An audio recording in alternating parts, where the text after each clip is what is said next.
All right, this is Christian Delgado for the Online Economics Budget Challenge. So first we're going to start off with my monthly income.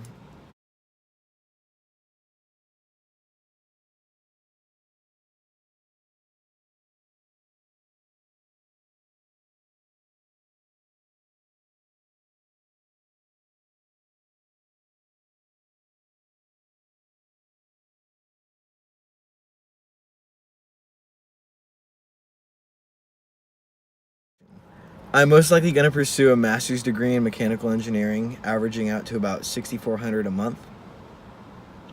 However, along with that, obviously comes monthly expenses.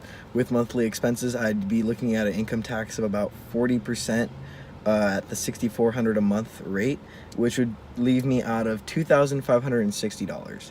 So with that, we then move on to food options. I would most likely go with groceries with lunch out twice a week, which is $14 a day times 30 because it's 30 days in a month, obviously.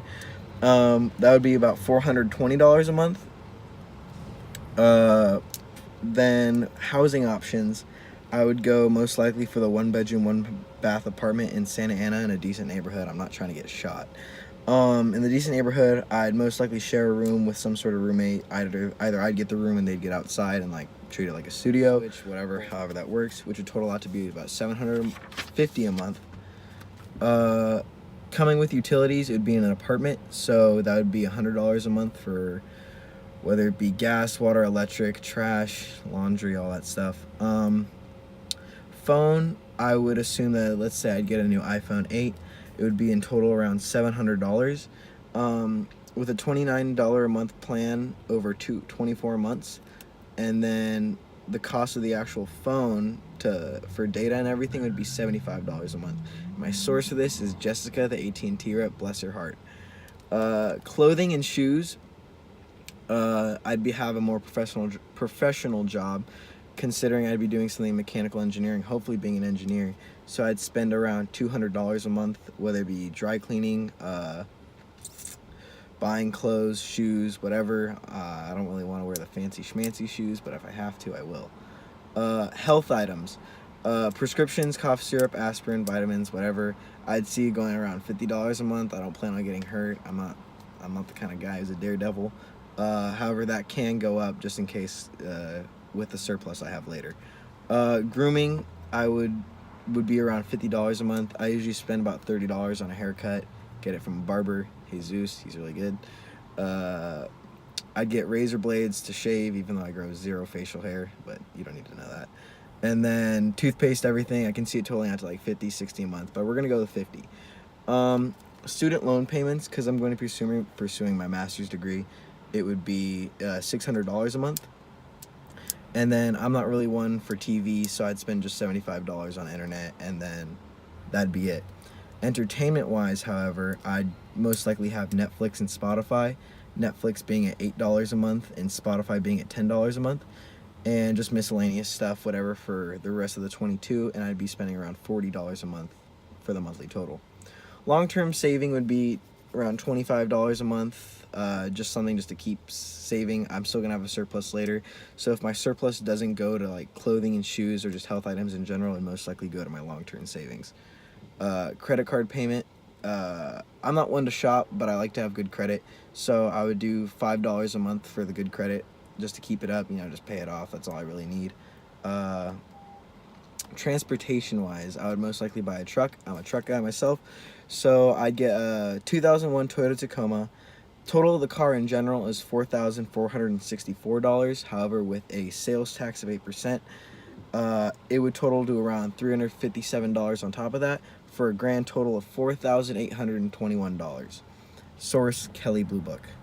Then when it comes to car loan, I used LendingTree and Bankrate. However, I wasn't able to get an actual amount per month because it asked for my social security number, and he specifically said to not give out my personal information.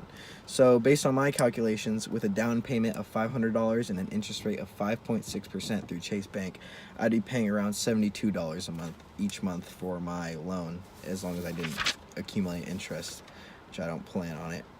I plan to buy the car, not lease it, and that's why the total is $4,464. For a monthly car insurance payment, I checked with Geico and Allstate. Geico, I'd be paying $98 a month, and Allstate would be $108 a month, so obviously I'd choose Geico. However, with Geico, there do come some disadvantages.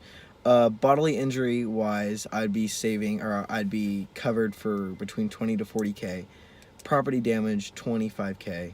Medical, 2K. With collision, it's declined. I tried to put it on, but it said with the unlicensed driver, I couldn't do collision and unlicensed driver for some reason, so I was pretty much forced to decline it. Comprehensive, I have a $200 deductible, and then with uninsured drivers, I'd be looking between 20 to 40K that they would cover me on. Allstate is $108 a month. Bodily injury of 25 to 50K. Property damage of 10K. Medical was declined for like the same reason that I said before. Collision, it said it'd give me the total cash of the vehicle, and the same thing for the comprehensive. And then uninsured driver, I would be covered between 25 to 50K. Let's see, coming back to this, monthly gas expenditure. Toyota Tacomas around this time usually get 15 to 13 miles a gallon, so I just went for the low number of 13 miles a gallon.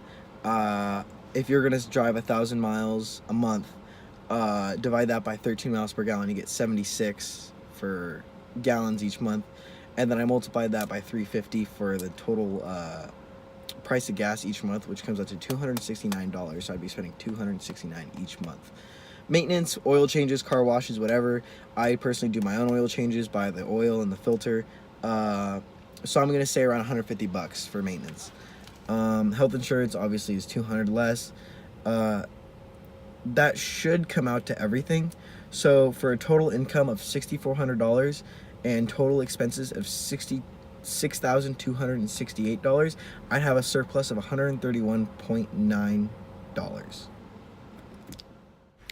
Just to recap on everything, we'd first start off with $6,400 with the income from my education. We'd take $2,560 out due to my income tax, $420 for groceries with lunch twice out each week, a total of $1,500 for housing options, but $750 due to having a roommate.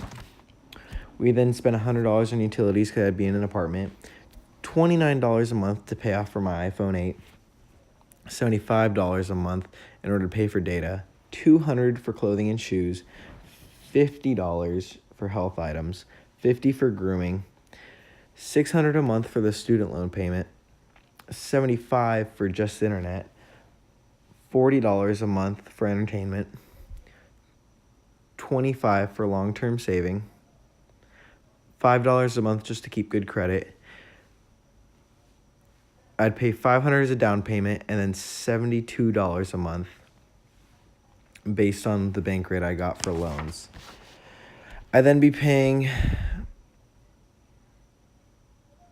$98 a month in order for my Geico car insurance, $269 around for gas, $150 a month for maintenance, and then lastly $200 for my health insurance. With the reflection questions, we're given 4 questions.